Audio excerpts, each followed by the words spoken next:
I am taking a first look at Juno New Origins.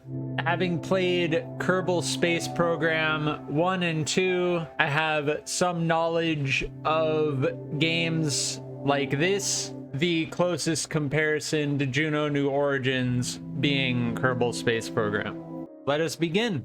I haven't really seen much about this game. I've seen a couple videos here and there that touch upon it, but I've never really jumped into it. Jaykrown Industries. Complete contracts, conquer milestones, and explore landmarks to earn money and tech points. Unlock new parts and capabilities in the tech tree. Okay. Congratulations on starting your own aerospace company. It's a tough business, but with my connections, I can help you succeed.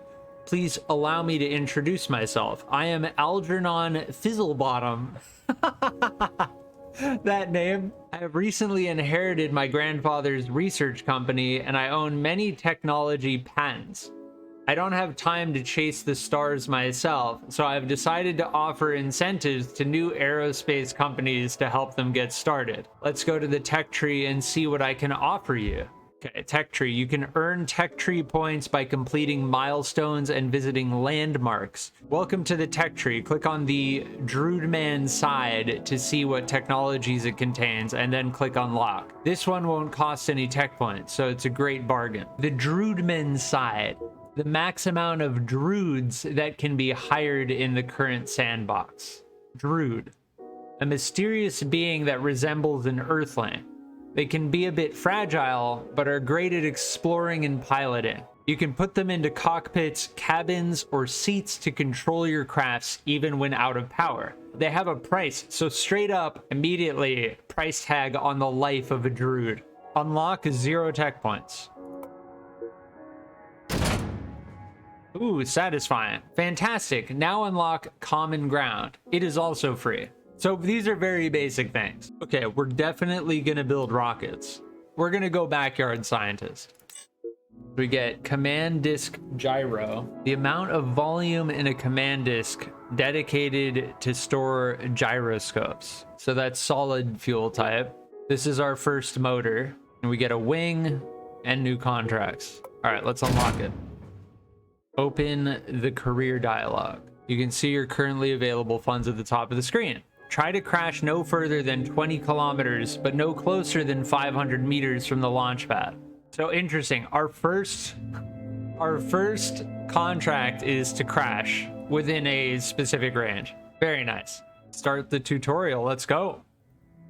This is the command pod, and it's the brain of your rocket. Try to keep it safe. You can't control your rocket without it. The first step is to add a fuel tank below the command disk. Okay, it's similar to Kerbal's Space Program, where I can actually middle click that to focus on it, and then right click to drag. But if I want to refocus, then I can middle click it again. It's telling us to click here, add part, structural, fuel tank. Mass and price vary with size. So I think everything in this game can be resized. Drag the fuel tank. Okay.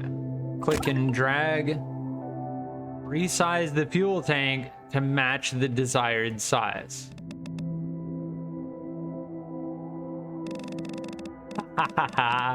You know what we're working up to, right? Very intuitive. We have successfully built our first rocket. Press space to activate your first stage. This will activate your engine. Since it is a solid engine, once ignited, you won't be able to stop it or adjust its power. All right, let's do it. At the bottom of your screen, you can find the main dashboard. AGL and ASL altitudes. AGL is your distance to the ground.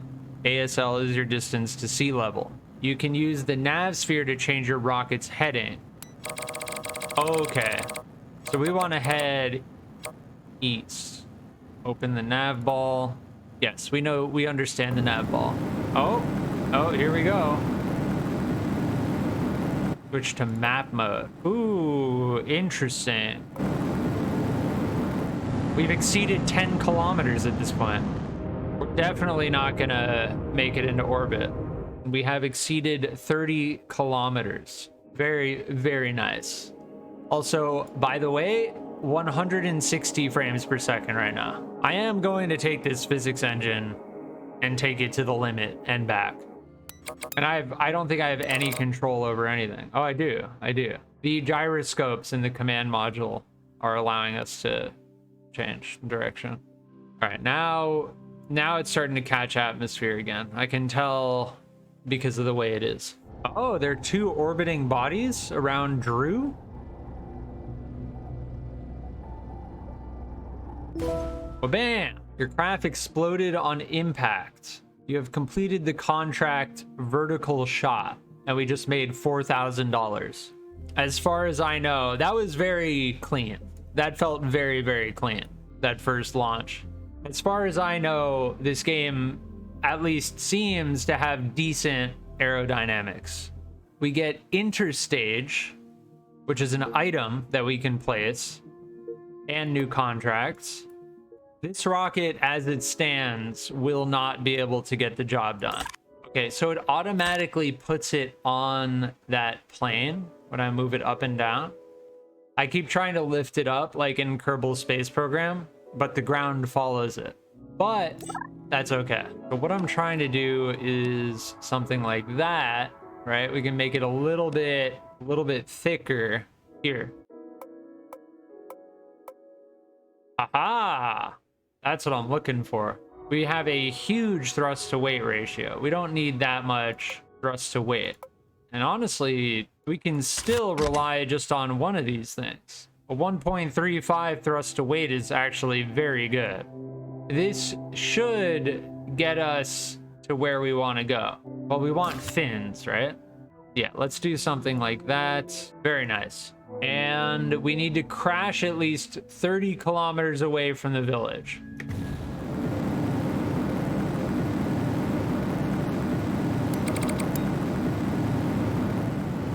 We're kind of leaning quite a bit.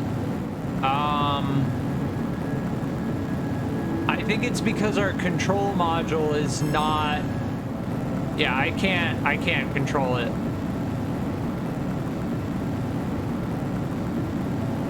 Rip.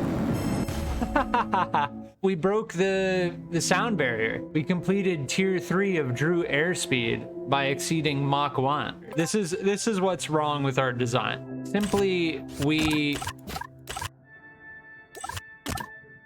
need that. And then we need to click that. Okay. Oh, there's a maximum of 25% that you can put in there. Look at this thing. Yeah, okay, so it does change the amount. 300 Newton meters, 100. Yeah, it does change the amount.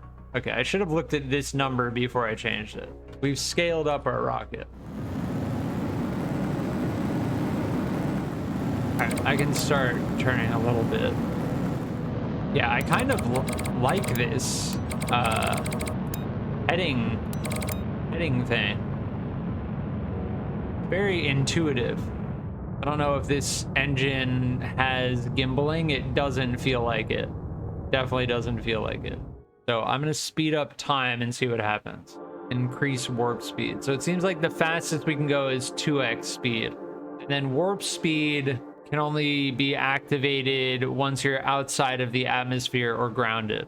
It seems like between Kerbal Space Program and this game, the calculations required to do the aerodynamic simulation are significant. And the game doesn't like it when you try to speed up time while you're in atmosphere. Oh, nice. Look at the air trail being caused by that. That's a nice effect. Yeah, we weren't going fast enough to oh, look at the pieces go flying. Very nice. We made $40,000 by doing that. This is asking us to drop a rocket in the ocean. Now, this one wants us to go to space with a probe. What happens if I click start tutorial? Okay, here, this progresses the tutorial. Let's start with the same rocket we built for the vertical shot contract, minus the nose cone. First, let's attach the payload. Let me turn the music down a little. There we go. Nice, nice. First, let's attach the payload. This is what the customer wants us to bring to space, so be careful with it and try not to damage it. So this box is the payload button. All right, put that on there. Now let's add an interstage. It splits the rocket into multiple stages. Okay, so we just put that around the engine. Now let's add another fuel tank below this. All right, and it wants us to make this one a little bit larger. Do that. And bring it down. Okay, we figured out how to get the engines to be symmetry mode. There we go. Now close the symmetry panel. So you just right click and drag to clone something. Let's look at the staging. Wow, this is a very long rocket. Click the pre-flight configuration button on the left. Okay, so this is how we change the staging. Left click and drag the second stage engine and drop it into stage 2. Okay, so that engine that's highlighted right here is going to be in the second stage, and then this is going to be, these are the 3 bottom engines. Very cool, and it labels them accordingly as well. Engine bottom 1, 2, and 3, second stage engine. These 2 engines are the same type of engine. They're both the Goblin solid motor, but in the staging screen, it labels them accordingly. That is very nice, I will say. Press space and we're off.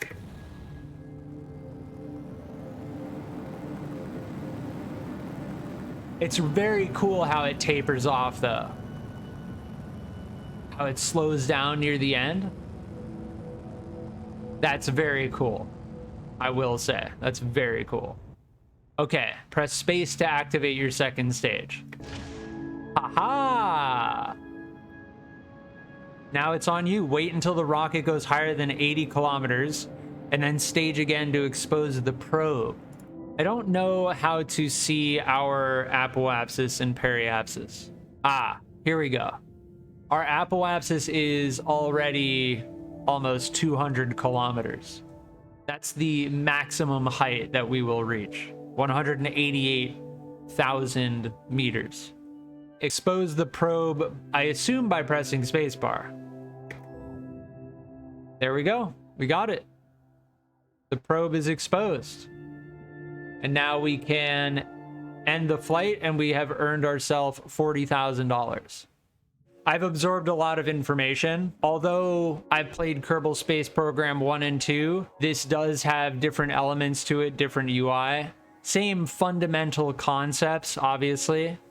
And I've had a great time thus far. But yeah, I hope you enjoyed this, and I will be on with more Juno New Origins in the near future. Thank you.